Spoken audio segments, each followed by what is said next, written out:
पढ़ने के दो अप्रोच है। एक है प्रीसली अप्रोच, आप बहुत पढ़ते हैं, आपको आता कुछ नहीं, पढ़े जा रहे हैं, पढ़ते बहुत है, बहुत पढ़ते हैं। अगर तैयारी 25 दिन में हो रही है और रिवीजन 25 दिन में हो रहा है, तो तुम फिर 3-4 हजार साल बाद दो एग्जाम, तो रिवीजन में टाइम नहीं मिल रहा है। रिवीजन मतलब सिर्फ तथ्यों को देखना, और जिस दिन तुम जो पढ़ रहे हो, मतलब एक तरफ तुम आगे पढ़ रहे हो और दूसरी तरफ यहां पिक्चर बन रही है, उसके बाद तुम्हारा कोई कंपटीशन रुक ही नहीं सकता। बस यही पैरामीटर है। प्रीसली अप्रोच में आदमी मेहनत करते हुआ बहुत दिखाई पड़ता है, उसको अचीव कुछ नहीं होता। सेंटली अप्रोच में वो हो सकता है मेहनत कम करे, उसकी अचीवमेंट ज्यादा होती। ये सेंटली अप्रोच है क्या? अगर तुम समझते हो तो तुम इंप्लीमेंट कर ले जाओगे। Study to work for what? Study to learn. Why? To implement. तो न्यूज़पेपर और किताब पढ़ने की आदत डालो। यूट्यूब के लेक्चर्स बहुत कम सुनो, मैंने कहा नहीं सुनो, बड़े अच्छे अच्छे लेक्चर्स पढ़े हुए हैं, बड़े अच्छे अच्छे टीचरों के पढ़े हुए हैं, तो सुनो, लेकिन किताबों को पढ़ने की आदत डालो। Because when you read the book you have to connect the lines and create the story. तुम्हारा दिमाग जिंदा होगा। जब तुम किताब पढ़ोगे ना तो तुम्हें सोचना पड़ेगा। कि तुम सीरीज देखते हो तुमको मजा आता है, क्योंकि तुमको उसमें सोचना नहीं पड़ता, कहानी अपने आप सामने खुलती चली जाती है। इसीलिए गांव के लोग आज भी सिनेमा को देखना बहुत बुरा मानते हैं।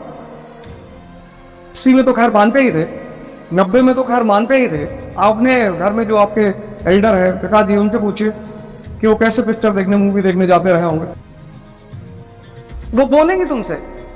और जिस दिन तुम जो पढ़ रहे हो, मतलब एक तरफ तुम आगे पढ़ रहे हो और दूसरी तरफ यहाँ पिक्चर बन रही है, उसके बाद तुम्हारा कोई कंपटीशन रुक ही नहीं सकता।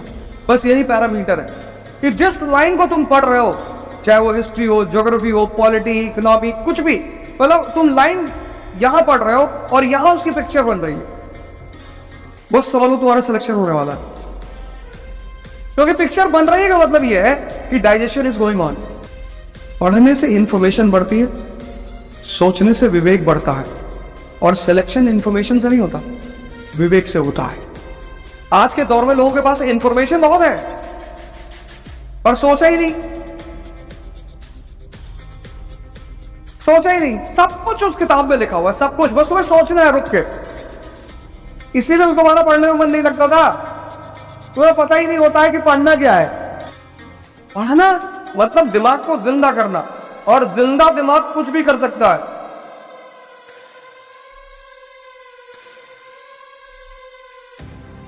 पढ़ना मतलब दिमाग को जिंदा करना, और जिंदा दिमाग कुछ भी कर सकता है। वो एक अच्छा बिजनेसमैन बन सकता है, उसकी नौकरी लगेगी। ये बात आज से पहले कभी सोची थी? और क्लास खत्म होने के बाद सिर्फ आपके नोट, मतलब once the class is over you should be completely prepared कि आप दोबारा इन किताबों को नहीं पढ़ना है। तैयारी के लिए नहीं पढ़ना है, पढ़ने के लिए पढ़ लेना है।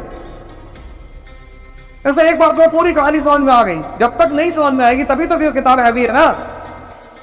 एक बार समझ में आ गई, पहली बार पढ़ोगे 25 दिन लगेगा, लेकिन पहली बार जब खत्म कर लिया, क्लास में हर चीज समझ ली, तो 5 दिन में खत्म होगी। उसको बोलते हैं रिवीजन। अगर तैयारी 25 दिन में हो रही है और रिवीजन 25 दिन में हो रहा है, तो तुम फिर 3-4 हजार साल बाद दो एग्जाम, तो रिवीजन का टाइम नहीं मिल रहा है। रिवीजन मतलब सिर्फ तथ्यों को देखना। कॉन्सेप्ट कैसे भूलोगे यार? कॉन्सेप्ट भूल ही नहीं सकते। कॉन्सेप्ट भूलने का तरीका ही नहीं। साइकिलिंग सीख लिया, आप नहीं भूल सकते। Once you have learned cycling, there is no way to unlearn it. और तुम चाहो साइकिल चलाना भूल जाए।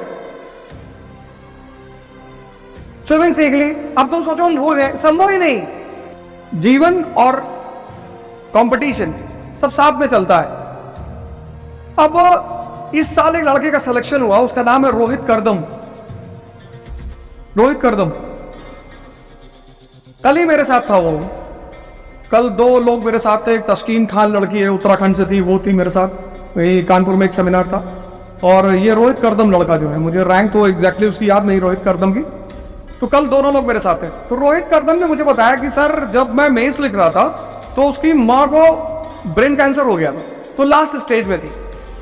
तो जब वो अब माँ है, और पता है कि बस 10-12 दिन 15 दिन की बात और